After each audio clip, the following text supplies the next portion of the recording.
I am being rewritten. Please save me. The chill began not with a scream, but with a laugh. A goofy, carefree sound from the depths of my own head. I sat up in bed with a jolt, wrapped in my blankets, the digital clock blinding me with 3:17 a.m. My skin was slick with sweat. Just a nightmare, I reassured myself, coaxing my racing heart to calm. But the laugh remained, an echo of.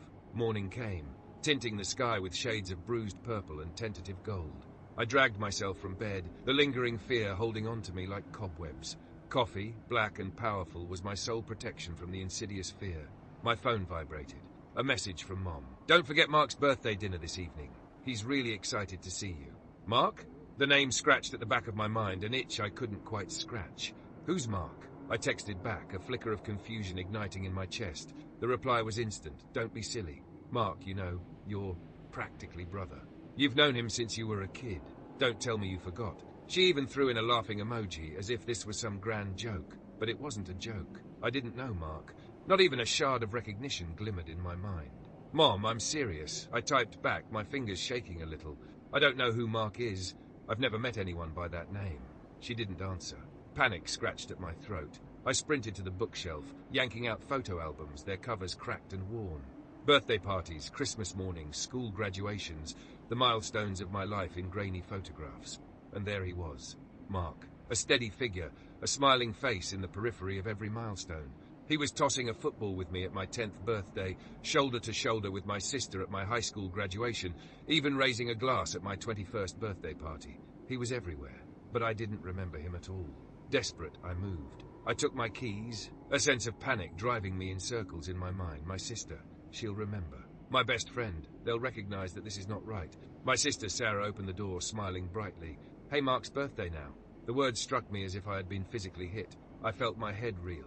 Sarah, who is Mark? I begged, my voice hoarse with fear. I've never met him. This doesn't make any sense at all. She looked at me, her smile wavering. What are you talking about? Mark! He's been here forever. Don't you recall all the summers we spent at his family's lake house? The time he rescued you from the pool when you were going to drown? I shook my head, my eyes welling up with tears. No, none of that ever happened. I don't remember any of it. I stared at my good friend Chloe, hoping and praying she'd explain to me that Sarah was joking, playing some vicious trick on me. Chloe merely gave me a blend of concern and puzzlement, though.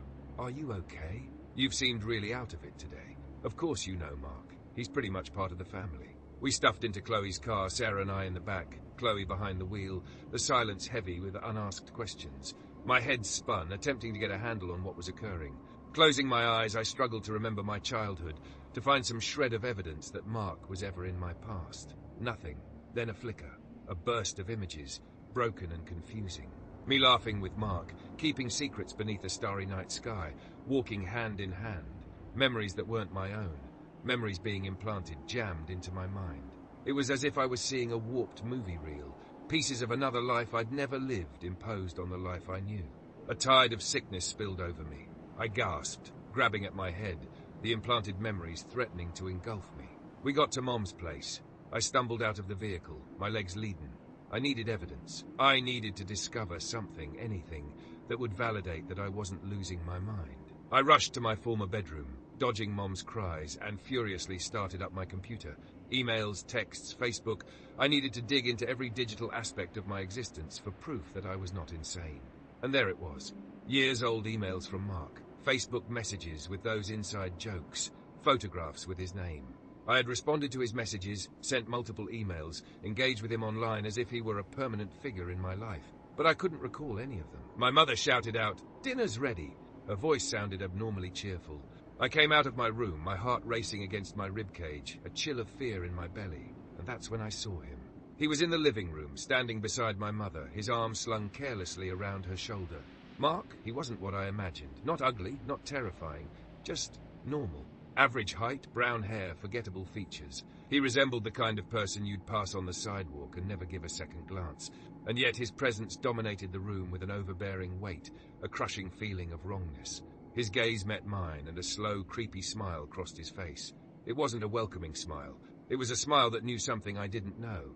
A smile that threatened something awful was going to occur. It was the smile of a predator. A shock, a shivering breath. I awoke. 3:17 a.m. Again. Sweating, I sat upright in bed, my heart pounding against my ribcage. This time the giggle wasn't a distant whisper. It was nearer, more tangible. My phone beeped. Mom again. Don't forget Mark's birthday dinner tonight. He's really looking forward to seeing you. The message was the same, word for word. I hurled the phone across the room, a strangled cry escaping my mouth. It was happening again. This was not a dream. This was real. I got out of bed, clamoring for something that would ground me in the real world. I glanced at my room, hoping for something, anything, that would attest to the fact that I was not going crazy. My eyes landed on a framed photo on my dresser. It was one of my dad and me, taken when I was a child. I had not seen it in years. Except, it was not just my dad and me anymore. By my dad's side, his arm slung over my shoulder, was Mark. The same bland face, the same creepy smile. He had taken my father's place in my own mind. I could feel a scream rising in my throat, a raw howl of rage and terror. My memories were being stolen from me, rewritten, replaced with this thing. I sprinted to the mirror, gazing into my reflection, searching for any indication that I was indeed myself. A few seconds passed before the edges of my reflection's mouth twisted into that same unnerving smile. It leaned in and said softly, "You're ready, kiddo." The voice was mine, yet it was not me. I slammed the door closed and I ran, pushing open my bedroom door. Mark was there, leaning against the doorframe, arms crossed, that awful grin on his face.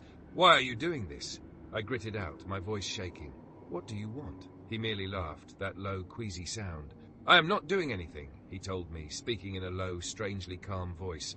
"You are always doing this." He grasped my arm, his hold much stronger than I expected, and steered me toward my Aunt Mina's. It had been years since I had last seen her. Why would he want to see her? "I want to go inside with you," he murmured into my ear. I barely heard him. We arrived at Mina's house. There was a frantic hope that leapt within me. Perhaps she knew. Perhaps she remembered the world as it ought to be, the world before Mark. I ran up to the door, knocking frantically until Mina opened it, her eyes widening with shock. "What are you doing here?" she asked, fear creeping into her voice. "You should not have come." "Mina, please," I pleaded, grasping her hands. "You have to assist me. I do not know what is occurring. My memories, they are being altered. There is this man, Mark. He is taking the place of everyone I know." Mina stepped back, her face twisted in terror. "They are going to make you right," she breathed, her eyes flicking towards Mark, who stood behind me, his eyes following me with the same knowing grin. "They want to make you right before they wipe you out." "Wipe me out?" I breathed, my blood congealing in my veins. "What do you mean? Wipe me out of what?" Mina paused, her eyes shining with a desperate, entreating expression. "You are not the first," she whispered. "There was one before you, and they will do it again. They will replace you, the way they replaced her." "Another me? Replaced?" My head spun, attempting to follow through the urgency of her words. I was a replacement? For another person? I parted my lips to speak to her further, to require answers, but then it occurred. Mina's eyes turned glassy, her muscles locked up and her face blanked out. Her pupils expanded, her eyes losing all familiarity. It was as if a switch had been thrown, removing everything that made her her. "Mina?" I whispered, gently shaking her. "Mina, can you hear me?" She blinked, her eyes now vacant and clear. "Oh, hey," she said, her voice now cheerful and light, as if nothing was amiss. "What are you doing here?" She remembered nothing. She remembered no conversation. She remembered no fear in her eyes. She remembered no warning she had just issued me. She had been erased. Mark moved towards me, putting a hand on my shoulder. "See?" he whispered, his voice soothing and gentle. "I told you, you are always doing this." "Do what?" I breathed, my voice breaking. "What am I doing?" He grinned, a slow, predatory smile that made me shiver. "You always forget."